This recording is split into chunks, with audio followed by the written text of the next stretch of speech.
پھوپھو کام سے گئی ہیں، شاباش ہوم ورک فنش کرو اپنا۔ اس کا دماغ بٹانے کی کوشش کرنے لگی۔ صبوحی بیگم کمرے سے باہر نکلی تو وہ بھینی کے پیچھے آ گئی۔ میں اکیڈمی جا رہی ہوں، ایڈریس دو اس کی اکیڈمی کا۔ وہ اپنی چادر لیتی عجلت میں بولی تو وہ سر ہلاتی ٹیبل پر پڑی ڈائری سے ایڈریس ڈھونڈنے لگی۔ مگر ماما ایڈریس تو نہیں ہے اس میں۔ صفحے پلٹتے پریشانی سے بولی۔ اس کی بات پر صبوحی بیگم کا دل عجیب عجیب اندیشوں میں گھرنے لگا تھا۔ اس کی آنکھ کھلے تو خود کو ایک تاریک کمرے میں پایا۔ سر بری طرح چکرا رہا تھا۔ ذہن پر زور ڈالنے کی کوشش کی مگر کچھ یاد نہیں آ رہا تھا۔ دونوں ہاتھ کرسی کی پشت پر بندھے تھے۔ فائنلی یو ویک اپ، کانوں میں سرد آواز پڑی تو اس نے جھٹکے سے سر اٹھایا۔ سامنے ہی وہ شخص بہت اطمینان سے چیئر پر ٹانگ رکھے بیٹھا تھا۔ اسے یقین نہ تھا یہ سب اس شخص کا کیا دھرے، یعنی اس کا شخص درست تھا۔ سر تیمور، آپ نے اغوا کیا مجھے؟ بے یقینی سے اسے دیکھا۔ ہاں بالکل، میں نے ہی اغوا کیا۔ جواب اس قدر ٹھنڈے لہجے میں دیا گیا کہ سامنے بیٹھے دانین کے وجود میں سنسنی سی دوڑ گئی۔ یعنی آپ نے ہی میری دوست کو؟ اس سے جملہ مکمل نہ ہو سکا تھا۔ آنکھوں میں نمی جمع ہونے لگی مگر وہ ویسے ہی پرسکون بیٹھا تھا۔ کیوں کیا اس کے ساتھ ایسا؟ بولو، جواب دو۔ نفرت سے چیختی رسی سے اپنا ہاتھ چھڑانے کی کوشش کرنے لگی جب اس کا چہرہ سختی سے دبوچ لیا۔ ایک لفظ نہیں، سمجھ آئی؟ اس کا چہرہ اپنے ہاتھ میں جکڑ کر ایک ایک لفظ پر زور دیتے بولا۔ وہ سن ہوتے دماغ کے ساتھ سکن نظروں سے اسے دیکھ رہی تھی۔ جب ہی کمرے کا دروازہ کھولا تھا اور آنے والی شخصیت کو دیکھ کر وہ بالکل پتھر کی ہو چکی تھی۔ اتنا بڑا دھوکہ، اتنا بڑا جھوٹ، کتنی بے وقوف تھی وہ جو یہ جان ہی نہ سکی۔ اریبہ، تم بھی؟ لبوں سے بس اتنا نکلا تھا اور دو آنسو ٹوٹ کر گالوں پر گرے تھے۔ اس شخص سے کوئی لینا دینا نہ تھا مگر وہ تو دوست تھی اس کی۔ وہ متوازن چال چلتی اس کے سامنے آ رکی۔ کیا کہہ رہی تھی تم ابھی؟ قاتل؟ قاتل ہم نہیں بلکہ تم ہو ماریا کے قاتلوں کے ساتھ شامل ہو تم ہو قاتل۔ اس کی مستحکم آواز نے دانین حسن کے دماغ میں جھکڑ چلا دیے تھے اور لبوں پر ایک زہر خندہ مسکراہٹ آ گئی تھی۔ تم جیسے دھوکے باز میں نے زندگی میں نہیں دیکھی۔ اس شخص سے میں کسی بھی چیز کی اچھی امید کر ہی نہیں سکتی تھی مگر تم تو دوست تھی، نہیں بلکہ سانپ ہو تم۔ غم و غصے سے پاگل ہی تو ہو گئی تھی۔ تبے وہ غصے سے آگے بڑھا مگر اریبہ نے روک لیا۔ نہیں میجر بالاج پلیز، میں ہینڈل کر لوں گی، پلیز مجھے ایک موقع دے۔ اس نے التجا کر کے اسے روکا مگر دانین تو لفظ میجر پر دنگ رہ گئی تھی۔ فارغ صرف تمہاری وجہ سے اس گھٹیا لڑکی کو بخشا ہوا ہے ورنہ اب تک یہ اتنا بولنے کے قابل نہ ہوتی۔ وہ پھنکارتا ہوا حقارت سے اسے دیکھ رہا تھا جو بالکل ساکت ہو چکی تھی۔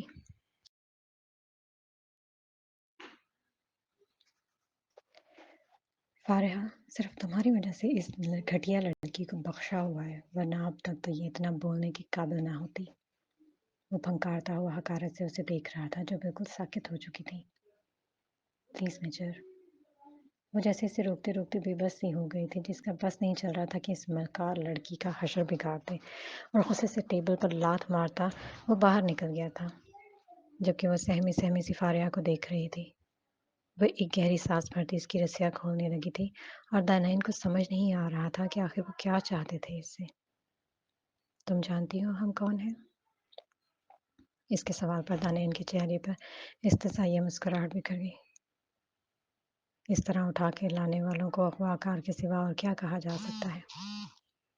اس نے بھی اسی کے انداز میں سوال کیا تھا۔